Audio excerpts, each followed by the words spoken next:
피로를 만약에 무시하면 제명까지 못 사실 수가 있어요. 회복이 되지 않은 상태에 노출됐을 때 몸이 손상이 되고 회복이 돼야 되는데 이렇게 누적된 상태를 우리는 만성피로라는 말을 사용하게 되는 거죠. 만성피로가 쌓이는 것을 우리가 만성염증 물질들이 생기게 돼요. 만성염증 물질이 생기면 이것들이 피를 타고 온 곳을 돌아다니면서 그 기관이 약해지면서 만성질환이 생기고 암 같은 것들도 유발이 될 수가 있죠. 피곤한 몸을 회복하는 정말 좋은 식재료 중에 하나는 바로 입니다. 깜짝 놀랐죠? 자, 우리가 일반적으로요, 연말도 보내고 연초도 보내고 하고 나면은 일반적으로 잘 하는 말들이 있어요. 뭐냐? 나 의욕차게 이거 시작해! 운동도 하고, 뭐 술도 끊고, 막 이렇게 한 좀 시간 보냅니다. 그럼 하는 말이 있죠. 피곤한데. 이런 얘기를 해요. 자, 오늘은요, 피곤과 관련된 얘기를 하려고 그러는데, 피곤과 피로. 뭐가 다를까? 자, 우리가 일반적으로 피곤이라는 말을 쓰기도 하고요. 피로라는 말을 쓰기도 합니다. 뭐 피곤하다, 피로하다. 어떻게 보면은 이게 뭐 명사냐 동사냐 이런 구분이 아니라 일상적으로 사용하는 말이고 같은 의미라고 생각하는 분들도 많습니다.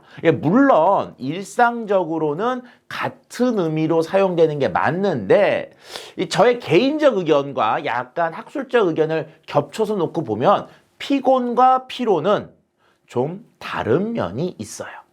자, 우리가 일반적으로 피곤하다라는 말을 할 때 언제 피곤하다라고 얘기를 하면 야근을 하고 다음날 연휴 때 겁나 놀았어. 그러면 그 다음날 뭐라고 하죠? 피곤해 라는 말을 합니다.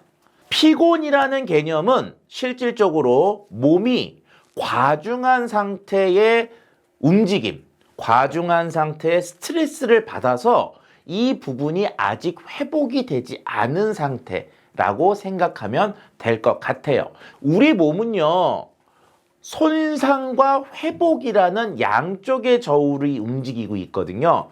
자, 우리가 움직이고 일하고 뭐 놀고 하면 우리 몸은 손상을 받게 됩니다.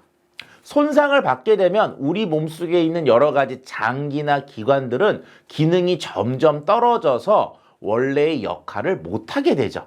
그렇게 되면 어떻게 돼요? 우리 몸이 역할이 제대로 못 되고 있으니까 힘들고 그리고 아프고 이런 문제가 발생되게 됩니다. 그런데 우리가 집에 가서 잠을 자고 적당한 영양소를 공급하고 휴식을 취하면 어떻게 되냐면은 이렇게 손상된 조직들을 몸은 점점 어떻게 해요? 회복을 시키죠. 그래서 정상 상태로 돌리게 되는데 손상과 회복이 적절하지 않아서 아직 회복이 되지 않은 상태, 그런 상태를 우리는 피곤이라고 할 수가 있습니다. 그래서요, 우리가 일반적으로 야근을 한다든지 과음을 한다든지 우리가 잘 먹고 잘 쉬게 되면 정상으로 회복이 되고 이렇게 되면 우리 몸은 피곤하지 않고 정상으로 돌아가게 되는 거죠. 이해되셨죠? 그런데 만약에 우리가 지속적으로 회복이 되지 않은 상태에 노출됐을 때 그때가 문제가 됩니다. 즉 몸이 손상이 되고 회복이 돼야 되는데 손상해서 회복이 덜 됐어요. 덜 된 상황에서 또 손상을 당해. 그리고 또 회복이 덜 돼. 또 손상을 당해. 또 회복이 덜 돼. 이러면 그런 피곤들이 누적이 되겠죠? 이렇게 누적된 상태를 우리는 피로, 그리고 만성피로라는 말을 사용하게 되는 거죠. 그래서 피로라고 하는 것은 오랜 시간 동안 지속적으로 피곤한 상태가 유지되어 온 상태라고 할 수가 있습니다. 그래서 우리 몸에서 어느 게 더 문제가 되느냐? 당연히 피로 상태가 문제가 되죠. 자, 피곤은요, 내 몸이 회복을 할 수 있는 여지가 있고요. 그리고 짧은 시간에 정상화가 될 수가 있습니다. 그래서 20대 과음을 해도요, 어때요, 여러분들? 한 오후쯤 되면 뭔가 몸이 다시 정상으로 돌아와. 그쵸? 그러니까 젊었을 때는 회복이 빠르기 때문에 피곤한 상태를 빨리 탈출할 수가 있죠. 이런 분들은 일반적으로 하루나 이틀 정도 잠만 잘 자고 집에서 쉬기만 해도 몸을 정상으로 돌릴 수가 있습니다. 자, 그런데 피로가 문제가 된 사람들이 누구냐? 우리 같은 사람. 중년 이후. 이때는 몸의 대사 능력이 떨어지다 보니까 젊었을 때 또는 30대, 40대처럼 움직이기만 해도 몸은 손상을 받고 회복을 못하게 되죠. 그 회복이 점점 누적되다 보면 몸에 만성피로가 쌓이고, 만성피로가 쌓이는 것을 우리가 어떻게 알 수 있냐면 만성염증 물질들이 생기게 돼요. 만성염증 물질이 생기면 이것들이 피를 타고 온 곳을 돌아다니면서 별의별 곳에 가가지고 염증도 일으키고 나쁜 것들을 생기게 됩니다. 그러면 그 기관이 약해지면서 만성 질환이 생기고, 이것들이 더 심해지면 암 같은 것들도 유발이 될 수가 있죠. 그래서 만병의 근원은 스트레스가 아니라 만병의 근원은 만성 피로라고 할 수가 있습니다. 그렇기 때문에 피로를 만약에 무시하면 제명까지 못 사실 수가 있어요. 그러면 아까 피곤한 상태는 어떻게 하라 그랬어요? 휴식이 가장 좋은 방법이라 그랬잖아요. 그러면 피로한 것은 어떤 게 답일까? 근본적으로는 얘도 쉬는 겁니다. 하지만 피곤한 상태는 하루나 이틀만 돼도 돌아갈 수가 있지만, 피로는 만성 피로 개념이기 때문에 이게 얼마만큼 쉬어야 되는지를 알 수가 없죠. 흔히들 만성 피로의 기준은 조금씩 다르지만 30일, 60일, 90일 이렇게 한 달, 두 달, 세 달 정도 피곤한 상태가 지속적으로 느껴졌을 때, 그럴 때 우리가 만성 피로라고 하거든요. 그럼 뭐예요? 이게 한 달, 두 달, 세 달 굉장히 오랜 시간 동안 내 몸이 회복이 안 된 거니까 만성 피로를 다시 원위치로 돌리려면 그만큼의 시간은 근본적으로 들어갈 수가 있다는 거죠. 만약에 나이를 먹어서 회복력이 떨어졌다 그러면 그것보다 2배, 3배, 길게는 1년 단위, 2년 단위씩 내가 지속적으로 쉬어줘야지만 만성 피로가 회복이 될 수가 있습니다. 자, 그러면 만성 피로는 어떻게 하는 게 가장 좋을까? 당연히 사전에 막는 거죠. 사전에 막는 방법은 이런 거예요. 피곤과 피로는 따로 있지 않죠.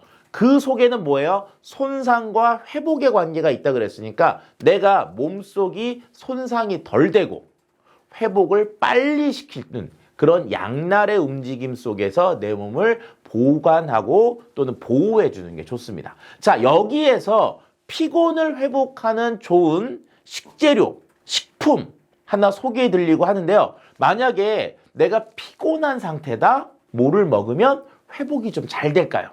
피곤한 몸을 회복하는 정말 좋은 식재료 중에 하나는 바로 설탕입니다. 깜짝 놀랐죠? 설탕은 우리가 당뇨가 원인이 되니 뭐니 하니 막 나쁘다고 생각을 하는데, 우리가요, 손상된 몸을 회복시켜 줄 때 필요로 하는 게 있어요. 첫 번째가 에너지입니다. 두 번째는 재료예요. 손상을 회복하기 위한 재료들이 필요하죠. 재료로서 꼭 필요한 것 중에 하나는 단백질이에요. 그러니까 우리가 운동 같은 거 하고 피곤하고 그러면 고기 좀 먹어볼까? 고기 먹어서 보충해야지. 누구처럼 장어 먹어야지. 이렇게 얘기하는데, 이 장어가 먹는다고 하더라도 재료가 보충을 하려면, 우리 몸을 다시 원상태로 돌리려면 에너지가 필요하죠. 그 에너지로 사용하는 것 중에 가장 좋은 것은 바로 설탕입니다. 이게 식사를 통해서 밥을 먹고 일반적 속도의 회복을 할 경우에는 굳이 설탕을 드실 필요는 없는데요. 극단적인 회복이 필요한 경우들이 있습니다. 그 중에 가장 대표적인 케이스가 뭐냐? 바로 손흥민, 축구 선수들이에요. 자, 축구 선수들을 생각해 보세요. 일주일에 2번 경기를 합니다. 기본적으로 주말 경기, 수요일 경기. 자, 그런데 축구를 해보신 분은 아시겠지만 90분 동안 부딪히고 뛰고 차고 이러면 몸이, 근육이 만신창이가 돼요. 그래서 심한 경우 축구 경기 한 게임을 뛰고 나면은 3에서 4kg 정도까지도 체중이 준다 그러거든요. 그 정도로 몸 근육들이 망가져 있는 상태인데, 내가 오늘 뛰었어, 한 게임하고 끝났어, 그런 문제가 없지만 3일 후에 또 뛰어야 되잖아요. 몸을 빨리 회복시키는 방법으로 운동이 끝나잖아요. 축구가 끝나잖아요. 그러면 끝나는 순간 마시게 하는 게 하나 있대요. 요즘은 더 좋은 걸 드시겠지만 옛날에 한 20년 전에 국가대표 선수들이 먹었다고 하는 건데 그게 바로 뭐냐면 오렌지 주스. 오렌지 주스를 먹여요. 1리터를. 근데 그 오렌지 주스가 그게 아니야. 특수 조제된 오렌지 주스예요. 뭘 집어넣냐? 설탕을 무지하게 첨가한 오렌지 주스야. 왜? 설탕만 먹으면 이 2리터 먹기가 쉽지가 않거든요. 근데 오렌지 주스는 뭐예요? 약간 시큼한 맛도 있어가지고 2리터를 드실 수가 있는데 왜 그렇게 당을 먹냐? 경기장 끝나고 나오는 순간부터 몸에 있는 근육을 회복시켜야 되기 때문에 에너지가 필요한 거예요. 그리고 경기를 뛰었기 때문에 지금 뭐예요? 에너지원은 고갈되어 있는 상태죠.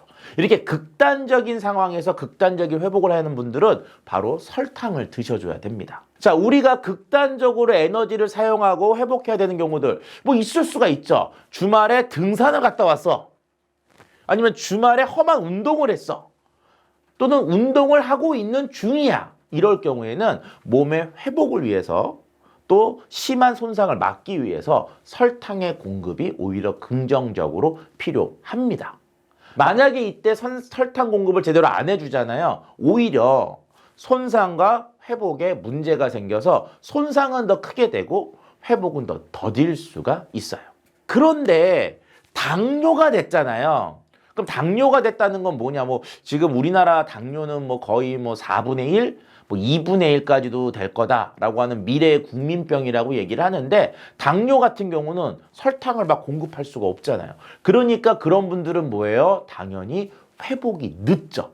그래서 당뇨가 걸리면 그 이후에 다양한 질병들이 따라오는 이유 중에 하나가 뭐냐? 몸의 회복을 도와줘야 되는 에너지를 만드는 데 문제가 발생이 되니까 지속적으로 몸의 회복이 덜 되고 눈에 와서 시력이 없어지거나 또는 발끝에 와서 뭐 당뇨발 같은 것으로 잘라야 되는 또는 그와 더불어 신장, 간, 심장 이런 다양한 곳에 문제를 일으켜서 결과적으로 사람이 점점 아프게 하는 주요한 원인이 되죠. 그래서요, 피곤을 위해서는 우리가 흔히들 빨리 에너지가 될 수 있는 거. 그래서 피곤한 상태를 회복하기 위해서 좋은 식품을 골라봐라. 그러면 저는 개인적으로 설탕과 단백질 쉐이크 이런 거 드셔주면 줍니다. 빨리 회복을 할 경우. 대신 만성 피로 상태에 들어가 있는 분들은 또 얘기가 달라요.